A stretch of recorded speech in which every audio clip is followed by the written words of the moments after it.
Bonjour à tous, je suis Axel de Diplôme Réussi. Alors dans cette vidéo, je vais vous donner 5 astuces pour avoir de bonnes notes. Alors si vous souhaitez recevoir les 3 règles d'or pour réussir ainsi que des vidéos qui vont vous aider à réussir votre diplôme, je mettrai un lien dans la description, vous n'avez qu'à renseigner votre email et vous recevrez tout ça gratuitement par email. Alors donc dans cette vidéo, les 5 conseils. Alors premier conseil essentiel que beaucoup d'étudiants oublient, c'est d'être concentré. Alors par être concentré, ce que je veux dire, c'est vraiment se focaliser. Par exemple, quand vous êtes en cours, donc avec votre professeur, ce que votre professeur va vous dire, ce que vous allez écrire, les exercices, etc. Essayez d'être le plus concentré possible. Comme ça, vous allez vraiment intégrer tout ce qui va être dit et au moins vous allez rendre productif les moments où vous êtes en cours, parce que c'est un petit peu dommage. Il y a beaucoup d'étudiants en fait en cours qui vont pas vraiment travailler, qui vont un petit peu chahuter, etc., bavarder, vraiment être dispersés. Mais le problème, c'est que ces étudiants-là, non seulement ils vont pas intégrer le cours, donc du coup, chez eux, ils vont avoir encore plus de travail.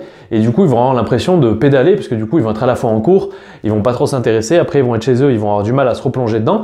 Alors que la personne qui est en cours se dit, de toute façon, mon temps est pris par le cours, je peux rien faire d'autre, et bien autant m'appliquer à 100%. Comme ça me fera moins de choses à faire par après. Et en plus de ça, ça vous fera vraiment la première fois où le professeur va vous expliquer un cours qui est nouveau, c'est là où il va falloir focaliser le plus votre attention. Parce qu'après, lorsque vous allez tout seul, ça va être très compliqué d'aller essayer de comprendre des parties que vous n'avez pas compris sans personne pour vous expliquer. Là, profitez vraiment d'essayer au moins de comprendre. N'apprenez pas lorsque le professeur tout ce qu'il vous dit, ça sert à rien de l'apprendre sur l'instant présent. Mais il faut vraiment, la première phase, ça va vraiment être la phase de compréhension. Et pour ça, il faut vraiment être concentré. Donc, lorsque vous êtes en cours. Et après, lorsque vous êtes chez vous, moi, ce que je vous conseille, ça va vraiment être de vous faire un espace de concentration. C'est-à-dire que, par exemple, si vous n'aimez pas le bruit, moi, je vous conseille de mettre tout simplement des boules caisses. En plus, sur votre espace de travail, moi, ce que je vous conseille, c'est le minimalisme. C'est-à-dire ne laissez rien traîner, téléphone éteint, coupé, vous le mettez loin. Sur votre table, vous n'avez que votre feuille, un stylo, le moins de choses possible pour vous divertir et au moins votre esprit sera focalisé sur ce que vous faites et vraiment pour vous immerger dans vos révisions. Le but, c'est d'être vraiment productif, notamment pour être concentré au maximum, que ce soit donc lorsque vous êtes en cours chez le professeur pour bien comprendre et assimiler les premières bases du cours et ensuite pour le retravailler chez vous, être un maximum focalisé sur votre cours en étant minimaliste, en enlevant tout aspect de distraction, notamment sonore, donc par exemple avec des boules caisses, donc vraiment pour être au maximum concentré sur nos révisions. Ensuite, la deuxième chose, puisque là, les 3 points qui vont suivre, ça va vraiment être une phase d'organisation, parce que je sais que ça, souvent quand on débute un diplôme, peu importe que ce soit un BTS, un DUT, une licence, le bac, peu importe, ce qui se passe, c'est que souvent au début, on voit la taille du programme et on n'arrive pas dans notre esprit à assimiler comment on va s'attaquer à un tel diplôme sur un an. Du coup, souvent, ce qu'on fait, c'est que du coup, on laisse passer, on attend, on se dit bon, on le fera plus tard, etc. Puis après, jusqu'au moment où il reste peu de temps et on se sent submergé. Donc là, il faut attaquer vraiment le problème directement. Et ce que vous allez faire, c'est que le plus régulièrement possible, par exemple une fois par semaine ou une fois par mois au moins, vous allez lister les choses à faire sur papier. Ça, c'est essentiel à mon sens de les lister sur papier. Comme ça, au moins, vous allez poser dans votre esprit, vous avez, tiens, je dois faire par exemple ça en maths, ça en français, tiens, ça en économie, ça en droit, etc. Et bien, vous allez au moins le poser. Du coup, le fait de poser ce que vous allez à faire, au moins après, vous n'aurez plus qu'un plan à suivre. Et au moins, vous aurez déjà réfléchi au préalable sur tout ce que vous allez devoir faire. Du coup, vous aurez déjà fait un petit méli-mélo dans votre esprit. Et comme ça, ensuite, vous l'aurez posé. Comme ça, au moins, vous n'allez pas partir dans tous les sens. Et vous allez avoir en plus une idée de ce qui vous attend. C'est-à-dire que vous allez, par exemple, imaginons que vous ayez 80 choses à faire, et si vous vous laissez courir le temps, etc., vous ne les planifiez pas, vous allez en faire une de temps en temps, mais du coup, ça va vous paraître insurmontable que si vous les posez sur papier, vous vous dites, bon, par ordre.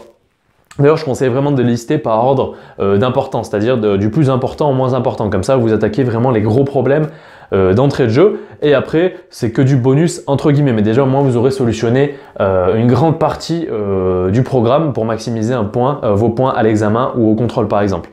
Donc du coup, le fait de poser tout ça sur papier, déjà, ça va vous permettre vraiment de structurer vos révisions. Et en plus de ça, ça va vous permettre un petit peu de vous soulager, de vous dire, bon, c'est pas insurmontable. Si finalement, tout ce que j'ai à faire, je le répartis sur 2-3 semaines.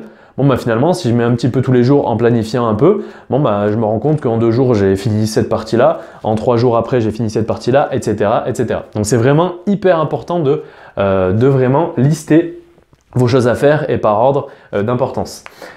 Donc, Ce deuxième point va vous permettre donc de planifier votre semaine. Ça c'est vraiment donc un point qui découle, le point 3 qui découle du point 2, tout simplement parce que lorsque vous allez planifier votre semaine, ça va vous permettre de structurer. Par exemple, vous allez mettre le lundi, le matin je vais réviser un peu d'économie, l'après-midi je vais faire un petit peu de maths, le lendemain par exemple peut-être m'entraîner à faire une écriture personnelle ou alors à comment résumer un texte, faire un corpus de texte, etc. Et après, je vais réapprendre par exemple du management.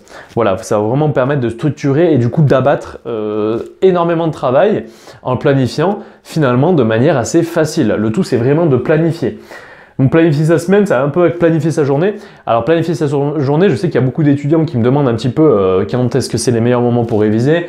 Quand est-ce que c'est les meilleurs moments du coup pour faire des exercices? Est-ce qu'il faut réviser une matière tout dans la même journée ou alors plusieurs matières dans la journée? Alors moi, ce que j'ai utilisé, moi qui m'a permis d'être major de BTS comptabilité et ensuite de passer le diplôme, le DCG donc en candidat libre, ça a été vraiment de suivre une méthode précise. C'est-à-dire que le matin, par exemple, je me concentrais, hop, je me levais comme ma mémoire était fraîche. C'est là où j'allais apprendre tout ce qui était par cœur entre guillemets. Donc bien sûr, j'avais bien sûr synthétisé tout ça avant sur des fiches.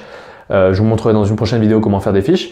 Donc j'apprenais vraiment le matin tout ce qui était par cœur. Je réservais le par cœur pour le matin, pour juste avant de dormir. Parce que le matin, c'est là où votre mémoire est la plus fraîche.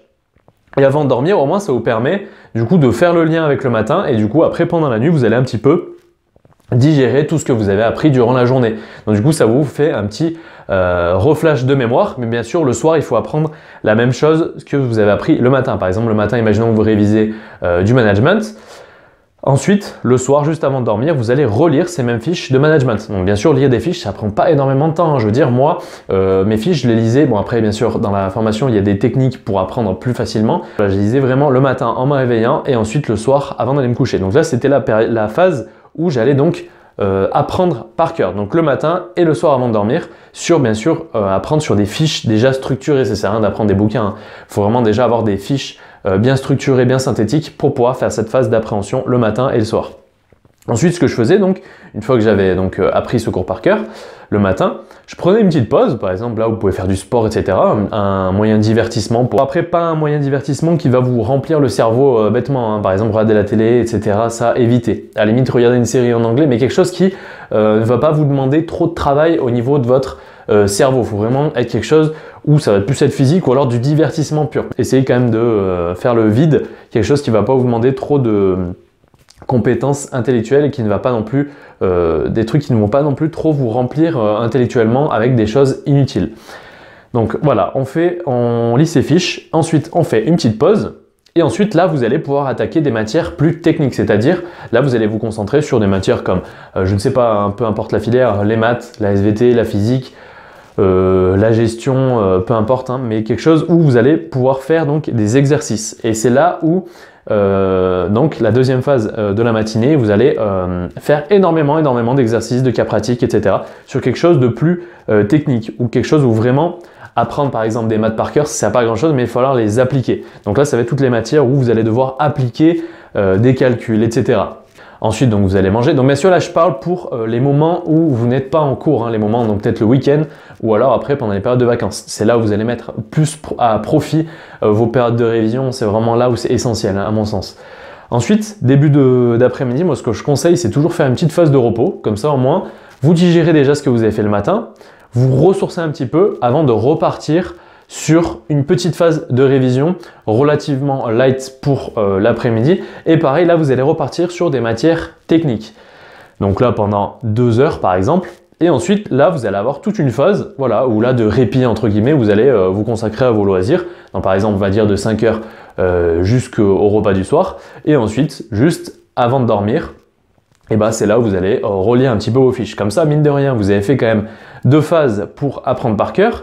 Vous avez fait 2 phases de 2 heures, 2 heures et demie où vous avez appliqué donc des exercices, des cas pratiques sur des matières un petit peu plus techniques. Donc, dites-vous que de toute façon, il y a 2 clés pour réussir, hein. Pour réussir vos matières générales, ça va être vraiment apprendre à appliquer la bonne méthodologie, donc apprendre matin, soir. Et pour réussir vos épreuves un petit peu plus techniques, ça va être d'apprendre, bien sûr, il y aura quand même un petit peu de cours à apprendre, mais surtout appliquer. Là, c'est vraiment la répétition qui va payer et il n'y a rien d'autre. Donc, peu importe les matières, ça va être la répétition en apprenant par cœur matin et soir, ou alors répétition en faisant des exercices, donc en fin de matinée et en début d'après-midi. Comme ça, vous allez vraiment structurer un petit peu de travail, un petit peu de récompense, un petit peu de travail, un petit peu de récompense. Comme ça, votre journée va beaucoup mieux passer que si vous faites une journée énorme de travail. Si vous faites une journée énorme de travail, déjà, qu'est-ce qui se passe? C'est qu'on n'arrive pas à s'y mettre. Et généralement, on n'arrive pas à s'y mettre, du coup, on laisse passer le premier jour, le deuxième jour, le troisième jour, et finalement, on s'y met jamais vraiment, parce qu'en plus, on n'est pas prêt. Que là, du coup, c'est une routine, vous allez travailler peu, mais vous récompenser de temps en temps, du coup, ce sera beaucoup plus facile de vous lever, de vous dire, bon, bah tiens, je vais juste à lire mes fiches, à faire quelques exercices, et après, je prends un petit peu de pause, etc., je vais peut-être jouer à la console, etc. Ensuite, bon, bah, début d'après-midi, je vais me reposer un peu, ensuite, bon, bah, je vais retravailler des exercices techniques, et là, bon, bah, j'ai toute ma phase de répit, puis le soir, j'aurai juste à relire un petit peu mes fiches. Donc, comme ça, ce sera beaucoup plus facile à vous motiver tous les jours que à vous dire, bon, bah voilà, je révise pas pendant 3 jours, mais par contre, là, pendant 2 jours, je révise 24 heures sur 24. Non, là, vous n'y arriverez pas parce que déjà, votre cerveau ne sera pas habitué et honnêtement, voilà, on connaît tout ce que c'est, vous allez tourner autour de votre feuille et vous n'allez jamais vous y mettre vraiment. En plus, vous n'aurez pas l'habitude de vous y mettre, vous n'allez même pas savoir comment vous y prendre, vous n'aurez rien planifié, ça va vous paraître insurmontable, donc vous allez faire un petit peu des petites choses dans tous les sens, mais ça va être quasiment inutile. Se récompenser, hein, ça va avec le point 4, hein, se récompenser c'est vraiment essentiel parce que si vous ne faites que travailler, mais que vous ne voyez pas, entre guillemets, vous n'arrivez pas à assimiler votre travail à une petite récompense, ça va être très compliqué, hein, si vous travaillez une semaine non-stop, mais que du coup il n'y a aucune récompense, c'est-à-dire que vous allez travailler du lundi au dimanche, mais sans récompense, sans quelque chose au bout, vous allez voir que déjà votre motivation ne tiendra jamais du lundi au dimanche. Hein. Vous allez vous effondrer relativement tôt. C'est pour ça que mini travail, mini récompense. Voilà, il faut fonctionner comme ça. Donc voilà, en tout cas, j'espère que cette vidéo vous aura aidé. N'hésitez pas, hein, donc je rappelle, hein, si vous voulez recevoir les 3 règles d'or plus des conseils, il y a un lien dans la description. Vous n'avez qu'à cliquer, mettre votre mail et vous recevrez tous ces conseils gratuitement par email. Donc voilà, on se dit à la prochaine.